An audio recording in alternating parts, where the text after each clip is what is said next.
এবার রাইসির শোক মিছিলে হাজার মানুষের ঢল। আরো বিস্তারিত জানিয়ে দিব। এদিকে প্রথমবারের মতো পারমাণবিক মহড়া শুরু করেছে রুশ বাহিনী। এবার পশ্চিম তীরে ইসরায়েলি হামলায় 7 জন ফিলিস্তিনি নিহত। এদিকে রাইসির মৃত্যুর জন্য যুক্তরাষ্ট্রকে দোষছেন রুশ পররাষ্ট্রমন্ত্রী। আরো জানিয়ে দিব, এবার ইরানের সঙ্গে ঘনিষ্ঠ সম্পর্ক অব্যাহত রাখার অঙ্গীকার চীনের। এদিকে রাইসির শোক সভায় যোগ দিতে ইরান যাবেন পুতিন। এবার আইসিসির উপর চটেছেন নেতানিয়াহু। এবং সর্বশেষে জানিয়ে দিব, এদিকে ইসরায়েলের পক্ষ নিয়ে এবার আইসিসির বিরুদ্ধে নিষেধাজ্ঞার ইঙ্গিত যুক্তরাষ্ট্রের। শুনছিলেন সংবাদ শিরোনাম, এখন বিস্তারিত। তবে তার আগে অনুরোধ থাকবে, এই ভিডিওতে একটি লাইক দিন এবং কমেন্টস করে জানিয়ে দিন আপনি কোন জেলা থেকে বা কোথায় থেকে আমাদের সাথে যুক্ত রয়েছেন। এবং সংবাদের সর্বশেষ গুরুত্বপূর্ণ আপডেট পেতে চ্যানেলটি সাবস্ক্রাইব করে আমাদের সঙ্গেই থাকুন। এবার রাইসির শোক মিছিলে হাজারো মানুষের ঢল। ইরানের প্রেসিডেন্ট ইব্রাহিম রাইসির প্রতি শেষ শ্রদ্ধা জানাতে পূর্ব আজারবাইজানের তাবরিজ শহরে জড়ো হচ্ছেন হাজারো মানুষ। মঙ্গলবার সকালে তাবরিজ শহরে কেন্দ্রীয় চত্বর থেকে শোক মিছিলটি শুরু হয়। হাতে ইরানের পতাকা ও রাইসির প্রতিকৃতি নিয়ে দলে দলে মানুষ যোগ দেন শোক মিছিলে। রোববার তাবরিজ শহরে দুর্গম পাহাড়ি এলাকায় বিধ্বস্ত হয় রাইসিকে বহনকারী হেলিকপ্টারটি। তার সহযাত্রী ছিলেন পররাষ্ট্রমন্ত্রী আমির আব্দুল্লাহিয়ান সহ সরকারের উচ্চপদস্থ কয়েকজন কর্মকর্তা। তাবরিজে শোক মিছিলের পর 63 বছর বয়সী রাইসি এবং 60 বছরের আমির আব্দুল্লাহিয়ানের মরদেহ তেহরানে নিয়ে যাওয়া হবে। মঙ্গলবার বিকেলে তাদের মরদেহ ইরানের পবিত্র শহর কোমে আনা হয়। সেখানে আনুষ্ঠানিকতা শেষে তেহরানের উদ্দেশ্যে যাত্রা শুরু হবে। আজ তেহরানে রাইসির জন্য প্রার্থনা অনুষ্ঠান হবে। ধারণা করা হচ্ছে সেখানে ইরানের সর্বোচ্চ নেতা আয়াতুল্লাহ আলী খামেনি নামাজের নেতৃত্ব দেবেন এবং বিদেশি বিশিষ্টজনরা উপস্থিত থাকবেন। এরপর রাইসির মরদেহ উত্তর পূর্বে অবস্থিত দেশের দ্বিতীয় বৃহত্তম শহর মাশহাদে নিয়ে যাওয়া হবে। এই শহরে রাইসি জন্মগ্রহণ করেছেন এবং বেড়ে উঠেছেন। বৃহস্পতিবার মাশহাদে রাইসিকে দাফন করার কথা রয়েছে। এদিকে প্রথমবারের মতো পারমাণবিক মহড়া শুরু করেছে রুশ বাহিনী। রুশ বাহিনী প্রথমবারের মতো পারমাণবিক মহড়া শুরু করেছে। এই মহড়ায় রয়েছে অকৌশলগত পারমাণবিক অস্ত্র প্রস্তুত ও ব্যবহারের ব্যবহারিক প্রশিক্ষণ। মঙ্গলবার দেশটির প্রতিরক্ষা মন্ত্রণালয় এ তথ্য জানিয়েছে। প্রেসিডেন্ট ভ্লাদিমির পুতিন এ মাসের শুরুতে এ মহড়ার নির্দেশ দেন। মস্কো এগুলোকে রাশিয়ার জন্য নিরাপত্তা হুমকির সঙ্গে যুক্ত করেছে। পশ্চিমা কর্মকর্তারা পুতিনের পারমাণবিক হুমকিকে যুদ্ধংদেহী বিবৃতি বলে অভিহিত করেছেন। রাশিয়ার পররাষ্ট্র মন্ত্রণালয় ফরাসি প্রেসিডেন্ট ইমানুয়েল ম্যাক্রন ও ব্রিটিশ পররাষ্ট্রমন্ত্রী ডেভিড ক্যামেরুনের মন্তব্যের উদ্ধৃতি দিয়ে বলেছে, পশ্চিমা হুমকির জবাবে ইউক্রেনের নিকটবর্তী অঞ্চলে পরমাণু সামরিক মহড়া শুরু করা হয়েছে। উল্লেখ্য, ফরাসি প্রেসিডেন্ট ম্যাক্রন ইউক্রেনে রাশিয়ার বিরুদ্ধে লড়াইয়ের জন্য ইউরোপীয় সেনা পাঠানোর সম্ভাবনার কথা বলেছিলেন।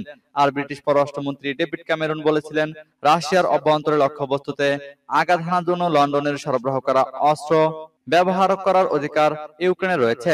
নিরাপত্তা বিশ্লেষকরা বলছেন, ইউক্রেনের যুদ্ধে পশ্চিমাদের আরো গভীরে প্রবেশ করা থেকে বিরত থাকতে পুতিনের একটি সতর্কতা সংকেত হিসাবে এই মহড়াটি নকশা করা হয়েছে। এবার পশ্চিম তীরে ইসরায়েলি হামলায় 7 জন ফিলিস্তিনি নিহত। পশ্চিম তীরে জেনিনে ইসরায়েলি আগ্রাসনে প্রাণ গেল আরো 7 জন ফিলিস্তিনির। মঙ্গলবার জেনিনের একটি শরণার্থী শিবিরে ব্যাপক ধরপাকড় ও সাঁড়াশি অভিযান চালায় ইসরায়েলি বাহিনী। ফিলিস্তিনের স্বাস্থ্য মন্ত্রণালয়ের বরাত দিয়ে খবর জানিয়েছে বিবিসি। ফিলিস্তিনের বার্তা সংস্থা ওয়াফা জানায়, সন্ত্রাসবাদ নির্মূলের নামে রাতভর অভিযান চালানো হয় জেনিন সহ বেশ কয়েকটি এলাকায়। একাধিক শরণার্থী শিবির সহ ফিলিস্তিনিদের বাড়ি ঘরেও চালানো হয় হামলা। এ সময় ইসরায়েলি সেনাদের গুলিতে নিহত হয় ওই 7 ফিলিস্তিনি। আহত হন আরো কমপক্ষে 9 জন।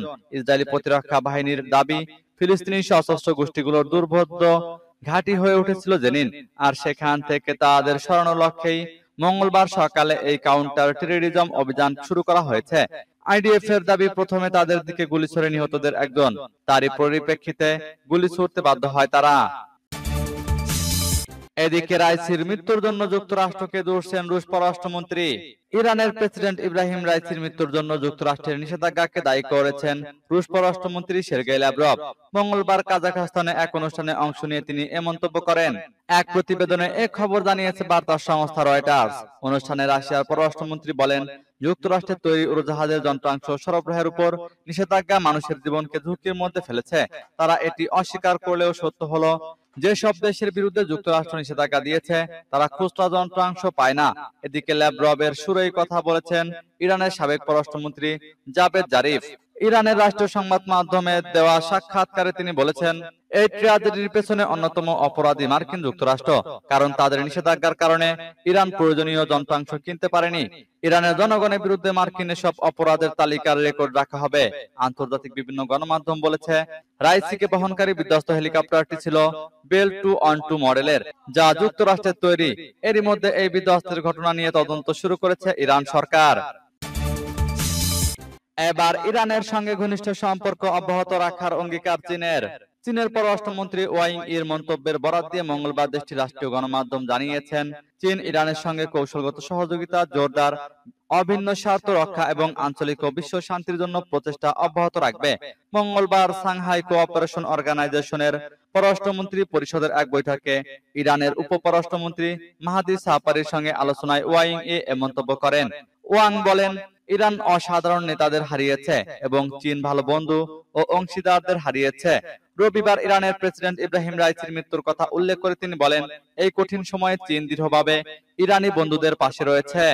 আজারবাইজানের সীমান্তবর্তী এলাকায় রবিবার দুই দেশের যৌথভাবে নির্মিত একটি বাঁধ উদ্বোধন করতে যান ইব্রাহিম রাইসি। সেখানে আজারবাইজানের প্রেসিডেন্ট ইলহাম আলিয়েভও ছিলেন। অনুষ্ঠান শেষে সেখান থেকে 3টি হেলিকপ্টারের একটি বহর নিয়ে ইরানের পূর্ব আজারবাইজান প্রদেশের রাজধানী তাবরিজে ফিরছিলেন ইব্রাহিম রাইসি, আব্দুল্লাহিয়ান সহ তাদের সঙ্গে থাকা অন্য কর্মকর্তারা। মাঝ আকাশে হেলিকপ্টারটি দুর্ঘটনায় পতিত হয়। পরে সবার মৃতদেহ উদ্ধার করা হয়, সূত্র আল আরাবিয়ার। এদিকে রাইসির শোক সভায় যোগ দিতে ইরান যাবেন পুতিন। ইরানের প্রেসিডেন্ট রাইসির শোক সভা অনুষ্ঠানে যোগ দিতে ইরান যাবেন রাশিয়ার প্রেসিডেন্ট ভ্লাদিমির পুতিন। ইরানি সংবাদ মাধ্যম মেহেরের প্রতিবেদনে এ খবর জানানো হয়। গ্লোব আই নিউজের বরাত দিয়ে এতে বলা হয়, 4টি সুখোই 35 যুদ্ধ বিমান নিয়ে কঠোর নিরাপত্তা ব্যবস্থায় ইরানে যাবেন পুতিন। সেখানে তিনি রাইসির শোক সভায় অংশ নেবেন। এর আগে সোমবার ইরানের প্রেসিডেন্টের মৃত্যুতে শোক প্রকাশ করেন পুতিন।